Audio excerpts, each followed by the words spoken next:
don't you introduce yourself? Well, hi Dave, I'm Philip Cochran, and again I appreciate you having me here today to interview about your being a professional banjo player. Okay, thank you. Yeah, I'm Dave Weibel, and I play a tenor banjo. My first question for you, Dave, is what got you interested in music? That's hard to say. You know, I've just always played. Always enjoyed it. My mom had me taking piano lessons when I was real little, and took right to it and ran through all those, the orange book, the green book, the blue book, and all that stuff. Didn't take any time to get through those things, and had fun doing that. And so that's, and I guess to this day, I play music every day. Every day. And so it's good relaxing. It's good therapy. I'm either playing the banjo or the guitar or the piano or something, and it's a great, if you want to call it a hobby or a passion or whatever you want to call it, it's a good one. Very good. The second question is, how many of your relatives are musicians? Well, if you go back into relatives, let's see here. My brother plays the guitar, but he doesn't play out. You know, he just does it for a hobby. My mother was always in a choir for doing something. But you get outside my immediate family, I have 3 sons, and all 3 of them are better musicians than their dad, and that's just the way it is. The oldest one, more about singing. You know, he fronts a band. The middle son graduated in music from Bowling Green, and every summer he played at the Red Garter Saloon at Cedar Point. He was the keyboard guy for 5 summers, and now he's out in Las Vegas with his wife. His wife is, I guess you're getting an extended family, but she's on the touring company of Rock of Ages. You can go to see her in Dayton, Ohio in May, you know, kicking and dancing there. My youngest son is I hate to sound like a dad here, but a talented songwriter. He writes some great songs, and he's a very good guitar player. So that immediate family there, they all play. But then I got a cousin that played tuba for the Dukes of Dixieland back in the '80s for about 10 years. I have another cousin that's a jazz singer, and she's singing all over the place, you know. And so we got a lot of musicians in the family. Very cool. And of course, there's probably numerous others that you haven't mentioned. Yeah, right. But Mom and Dad grew up in New Orleans, and that's everybody kind of does the music and eats too much down there, and you can see where the music culture is coming from. Yeah. So when I was born in Ohio, but every summer, if I wanted, you know, if you wanted to see Grandma, Grandpa, aunt, uncle, cousin, everybody was in New Orleans. There was nobody in Ohio. We were the only Yankees in the whole family. So I went down there and heard a lot of Dixieland and things of that nature, and I kind of the jazz, and it kind of grabbed me. You know, I always liked that. So. My third question is, do you read music or just play by ear? Let's just say I play by ear. There's pros and cons to that. I guess the con is I can only play what I know. Mm-hmm. If I haven't heard it, I can't play it. I guess the pro of it is I don't need music. If somebody wants to sit down and start playing, I can usually hear it pretty good. I got a pretty good ear, you know. So. Cool. My fourth question is, why did you choose to play the banjo? Because it was in the house. That's a good reason. My mom bought my dad a banjo for Christmas one year with 10 lessons. And so all of a sudden there's a banjo in the house. And he went to the first lesson, and they were expecting to see a kid, and he sat there for about 15 minutes, and then they finally came to him, "What are you doing here?" And he says, "I'm waiting to have my banjo lesson." They said, "Oh, we thought some kid was coming in here. We're sorry. You can come back next week. We'll give you another one."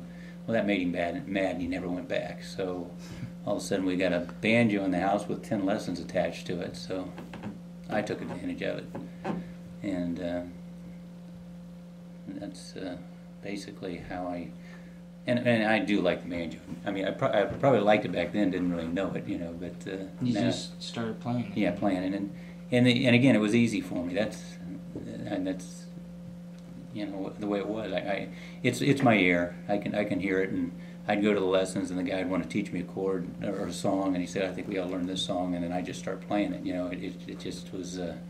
It was never really hard for me, and so maybe that's why I took to it. It was kind of an easy thing to do, and people liked it. Very good. Mm-hmm. My fifth question is, how long have you played the banjo? Well, I sort of touched up on that in the first question. Yeah, well, I just had a milestone birthday of the big 6-0, so if we go back in time, I think Mom must have bought that for Dad somewhere around when I was 7 or 8 years old, and I don't know, somewhere in that range. Let's just say 50 years.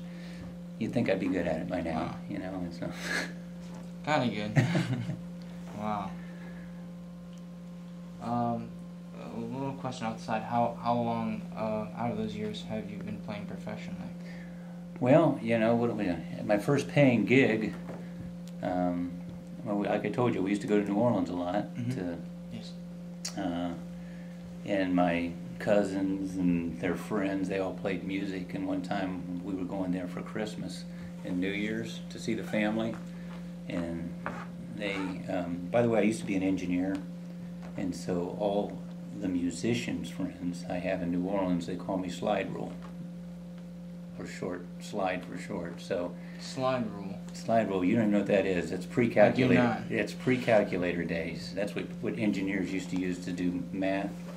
They call them slide rules, and since I was an engineer, all my musician friends call me Slide Rule. They reduced it to slide, so down there I was slide. So if you hear me slipping, say slide every once in a while. But the bottom line is, we went for Christmas one year, and they told me, "Hey, Slide, bring your banjo." So I brought it. I didn't know why, but they had a gig at the Red Garter Saloon on Bourbon Street. So I was probably 18 at the time, and so we went down there and we did that, and that was a lot of fun. So. And then pretty much didn't. I played. I don't know if you're familiar. It used to be. It's called Barcelona now in the German village. It used to be called Weibel's. And on Thursday night when I was going to college, the owner of Weibel's would give me $35. I remember distinctly, a 20, a 10, and a 5 every Thursday night, and I'd go down there and play the banjo for 3 hours when I was in college at Ohio State. And Friday, Saturday, and Sunday, I pretty much spent my $35, and I'd starve until the next Thursday, and I'd go get another $35. So it was worth it. It would, yeah. And I was pretty much out of money by Saturday night late, so that was. So I guess you could say you've been playing professionally for about 32 years. Yeah, pretty long time. Yeah, and then. That's impressive. One summer in when I was going to college, I went to New Orleans, and there was a bar down there called Your Father's Mustache, and I played at Your Father's Mustache that whole summer, which was just a steady gig. We started at 9 and went to 1 or 2 or 3 in the morning, depending on how the crowd was, and I was playing down there 6 or 7 nights a week. So. Cool. My sixth question is, what's the greatest challenge in playing banjo? Oh, getting people to listen to you. I don't know about that. I don't know. It's an interesting instrument. I really like it, but I feel like it's making a comeback. I think Mumford and Sons and Avett Brothers and them. You see hear banjos now that you didn't hear for a long time. But I don't know. It's a rhythm and melody type instrument. So as a banjo player in a band, usually they're counting on you to, along with the drummer, to keep the beat going, the rhythm going, and then every once in a while they say, "Take one, Dave," and then in that case, now you're carrying the melody and improvising and that sort of thing. So, and unlike if you're playing in a band with horns, you're playing all the time. I suppose the horn player might take one and stop and whatever. You're continuously playing through the whole song. So I don't know if that makes it bad, but it certainly keeps you busy up there. It does. My seventh question is, what's the history of the banjo that you know of? I don't know a whole lot. I did go hear a guy who is a New Orleans banjo player, and what's his name? Listen, you asked too fast. It'll come to me. Don Vappie, Vappie. By the way, if you ever get a chance to go to YouTube and hear his rendition of "Please Come Home for Christmas," it's worth listening to. It's worth the trip. Okay. I'm writing it down. And you know, "Please Come Home for Christmas" nice and slow. Yes, very slow. That's not traditional. Not the way Don Vappie plays it. Okay, that's worth the trip. Anyway, he came to Columbus and played with the Columbus Jazz Orchestra, so naturally I went down and saw him, and he held a little seminar on Saturday afternoon, and so I said, I'll go down there, and if nothing else, I'll play with him, because I hadn't played with him before, so I brought my banjo and I forced him to play a couple songs with me. I don't know how thrilled he was with that, but that's what we did anyway. But he had a little history of the banjo, and I certainly can't give you all the details, but he was saying how it came from Africa, you know, strings on gourds and things of that nature, and eventually worked its way over here, and then was in the southern with the plantations and all that kind of thing, and eventually worked its way through the country. But he had a lot more details than that, but that's my understanding. And you know, there's various types of banjos playing various styles of music too. So my 8th question is, how is the banjo different from other chordophones? How is it different? How is the banjo different from other chordophones? In chord type instruments or stringed instruments? Stringed instruments. It's similar. Well, the banjo I play is called a tenor banjo, and there's 3 main types of banjos. So you got the 5-string banjo, you got the plectrum banjo, and you got the tenor banjo. And the tenor banjo, one of the similarities with a lot of instruments, it's tuned in fifths, and that's what the violins and violas and mandolins and all of them are tuned in fifths, which means the banjo I play from low string to high string is C, G, D, A. Okay, it's every 5th note. So that's a similarity. One of the difference, you know, tremolo is a big deal on the banjo. You know, when you're playing, you know, your right hand is going, you know, fast, that sort of thing. People want to hear that sort of thing,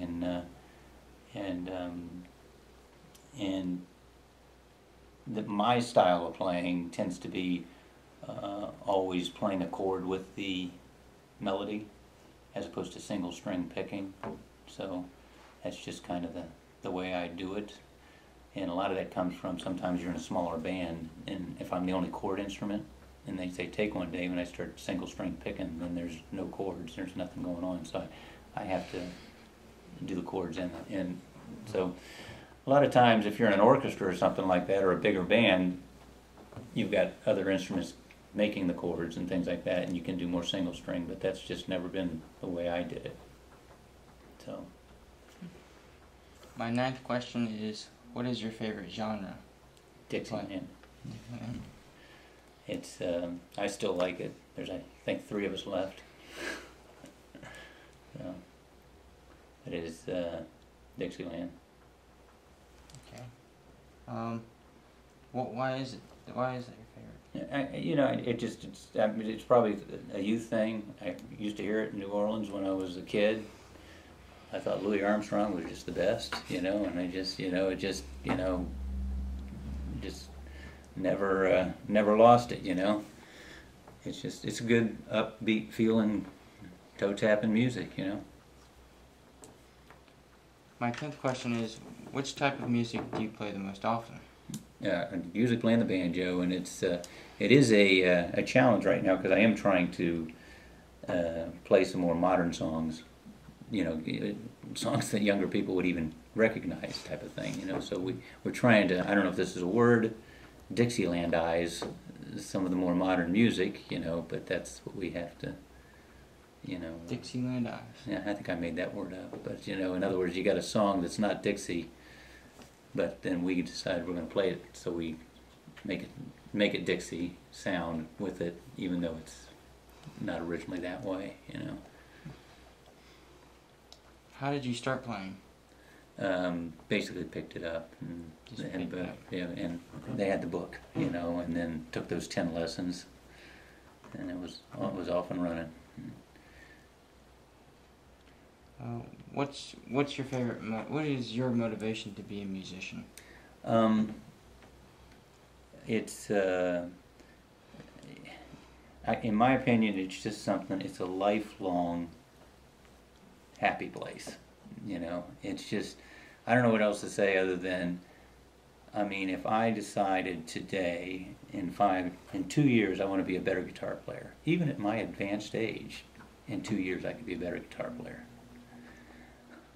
However, if I decided I want to be a better football player in 2 years, it ain't gonna happen. It ain't gonna happen. So I view this as something you can do your whole life, and you can continuously improve, and you don't have to sit here and play the same song over and over again because you can't get any better, you know, or you can try a different style, or you can pick up a different instrument. To me, music is just a wonderful thing, you know, and it's a great, I'm just glad I do it, let's put it that way. So what other instruments do you play? I do play the piano and the guitar, but I don't play them as well as the banjo, if you put it that way, okay? And if I called into duty, I'll struggle along, but that's... Being a musician, how is it different from other professions that you've had? Well, you know, I did raise the family and all that as an engineer and now a financial advisor, and that kind of got in the way of playing a lot of music, but it was always there, and I think I go back to what I say, it can be a lifelong thing. You can continuously improve. You know, you can keep working on it, you can get enjoyment, and it's a great, if you all of a sudden are hanging with musical people and you get together and play music, I mean, not a whole lot better than that, as far as I'm concerned, you know, and when you're just all playing, you know, and having a good time, so. Where do you like playing when you have a performance? Well, I guess, you know, we'll try anywhere, so to speak, you know, but I would prefer to be in a place where, I mean, fairs and you know, things of that nature, generally, you know, they're okay, but I would prefer to be in a place that might be a little tighter and people get up and dance and do that sort of thing in a bar restaurant type environment than at a fair where they might be just walking by eating popcorn or something, you know. It's I like audience participation, I guess. Where have you played your performances? Well, around here, there's a place in the Arena District called the Three-Legged Mare. We played there several times. I'm in the process of starting a new band as we speak, and this new band, we've only had 4 or 5 gigs, so we're trying to get this together. It's a place called, I think, King Avenue 5 we played at. We're playing at the new Hilton on High Street down the street here on April 21st here. The Short North is having what they call their Short North Gala, and we're going to be performing at that. So we're getting gigs, and then I have a band I've been playing with for 20 years. We call ourselves the Alternative to Bingo Band, and we just get gigs hither and yon, you know, wherever we can get them. What successes have you achieved from being a musician? Well, you know, being able to play is, in my opinion, a big success. Okay. Mm-hmm. However, and get to play with good musicians, because that's always more fun. You know, if you got somebody pushing you, so to speak. But I don't know if you knew this, but in 2011. I played the banjo at Carnegie Hall, so that was fun.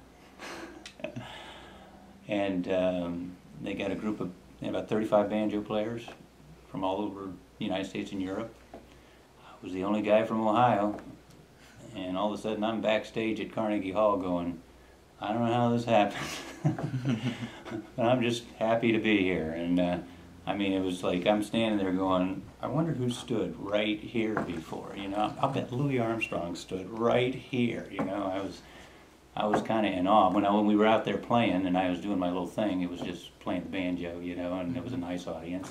We filled the place. It was kind of a banjo thing, but that was a big event back in 2011. That was good. What hardships have you experienced? You know, while as being a musician. Not too many. It's pretty much been a good ride. You know, I mean, I've dodged every tomato thrown at me, so you know. That's a good thing. It's definitely been a good ride. What message would you like to give to people when you play the banjo at a concert? Usually, we're just trying to get people to have a good time. You know, enjoy themselves, cut loose a little bit. That's because that's what we're doing. You know, we're having fun, and I'm with people I enjoy being with, and if we can get them up dancing and things like that, and we look out there and we're having fun and they're having fun, that's when it's going well. How would you describe music? How would you like to describe music? There's a good. That is you know, I don't know. I just go back to the passion. You know, it's a lifetime of happiness. I don't know. It's just a happy. And that's important. You know, to be able to do something that brings you joy and can also bring joy to other people. What does it mean to you to express music this way, playing the banjo? Well, it gives me a good feeling inside, I guess is what you say. It's a big part of me. Everybody knows I do it, you know, and I know every banjo joke ever written. If you want, I can go on for hours with those. That is cool. But that's everybody. It's a part of me. It's not something I hide or anything, you know. And it's been good to me in all sorts of ways, you know. Even what I do now as a financial advisor. Some people are my customers because they enjoy the banjo. You know, and that might not be the best way to pick a financial advisor, but you know what I'm saying is by being out there doing things like that, it can help all sorts of ways. What kind of person do you think it takes to become a musician? Well, I just think you got to have the passion for it, for starters. You know, you can't force it. You know, you got to have the feeling, and that's, I don't know how we say the type of person, they have to figure that kind of out themselves. Is this something they really, really like or really want to do? You know, and want to get better or enjoy doing it or enjoy hanging with musicians or what, you know, all that kind of stuff. And that's what it, you know. But musicians are usually just a little bit different, but that's okay. That's okay. Sure. Dave, my final question for you is, what advice would you give to someone who wants to play the banjo or is looking to play the banjo?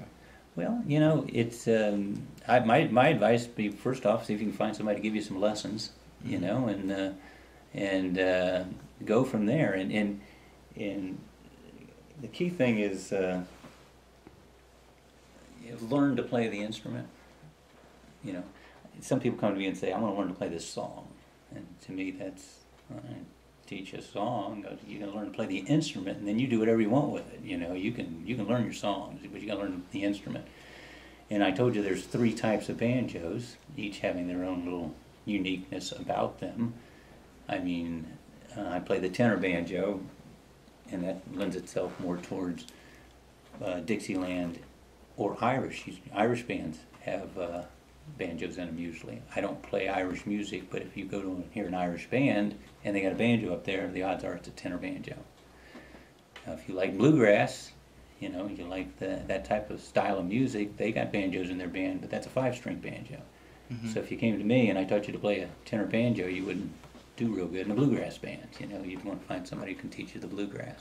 To learn the instrument. Yeah, learn the instrument. And then the final is the plectrum banjo, and that tends to be kind of a jazz banjo type thing, and it can be done in Dixieland and or, you know, other types of jazz, you know. So yeah, you kind of know what style you're going for before you get started, you know, and then learn that instrument. Good. Thank you very much, Dave. Thank you. I appreciate it. time. No problem. Hi, I'm Philip again, and I'm going to introduce Dave Weibel playing the banjo. Let's hear it, Dave.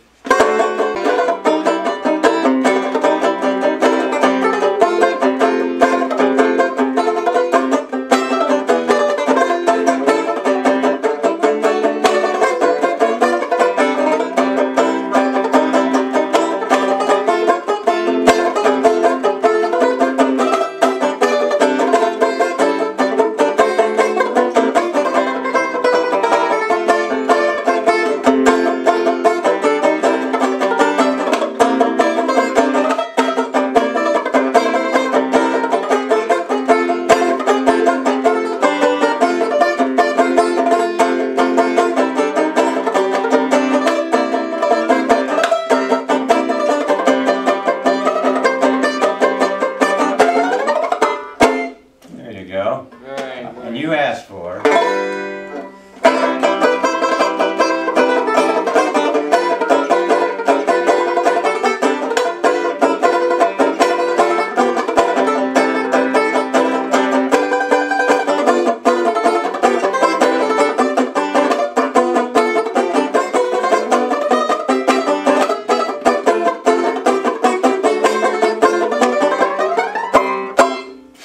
How's that? Can we hear some blues? Blues.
Yeah, thank you. You feel like doing some ragtime? Ragtime. What have I got in the ragtime? I kind of did that first one, Robert E. Lee.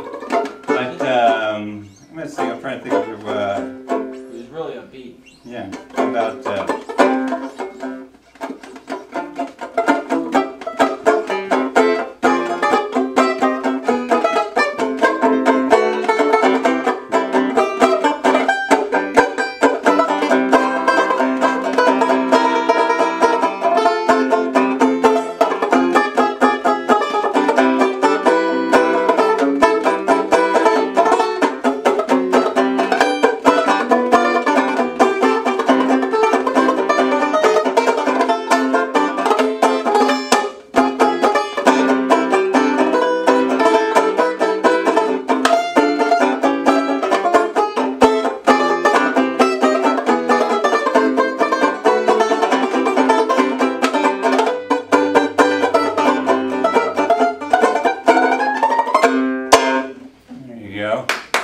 Thank you. Thank you. How about some Dixieland? Dixieland. Finish up on some Dixieland? I think we can do Dixieland.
stuff, buddy. Thank you.